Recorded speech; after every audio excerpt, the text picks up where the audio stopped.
আমরা এবার যাব ময়মনসিংহে, সেখানে রয়েছেন সহকর্মী কাজী মোহাম্মদ মুস্তফা। ময়মনসিংহে নতুন করে কতজন হামে আক্রান্ত হয়েছেন, প্রাণহানির কোনো তথ্য রয়েছে কিনা আপনার কাছে জানাবেন আমাদের। জি শিমুল, ঠিক যেমনটি বলছিলেন আপনি, আমি এই মুহূর্তে ময়মনসিংহ মেডিকেল কলেজ হাসপাতালে রয়েছি। ময়মনসিংহ মেডিকেল হাসপাতাল ইমার্জেন্সির সামনে রয়েছি। এখানে আপনার গত 17 মার্চ থেকে তারা হামের কাউন্ট অর্থাৎ কাউন্ট ডাউন শুরু করেছে। 17 মার্চ থেকে এখানে আপনার 324 জন এ পর্যন্ত ভর্তি হয়েছে। 324 জন হামের উপসর্গ নিয়ে ভর্তি হয়েছে। তার মধ্যে 239 জন তারা ছুটি নিয়ে বাড়ি গেছে। এর মধ্যে 9 শিশুর মৃত্যু হয়েছে। গত 24 ঘন্টায় 2 শিশু মারা গেছে। এ নিয়ে 9 শিশুর মৃত্যু হয়েছে।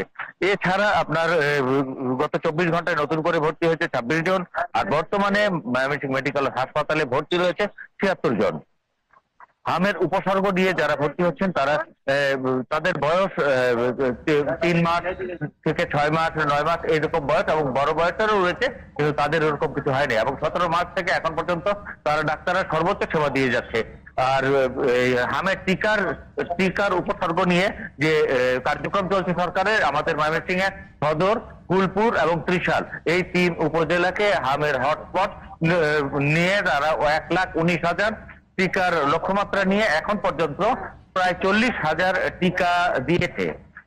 এবং মৃত্যু নিয়ে শিশুদের মৃত্যু নিয়ে শিশুদের স্বজনরা উদ্বিগ্ন রয়েছে।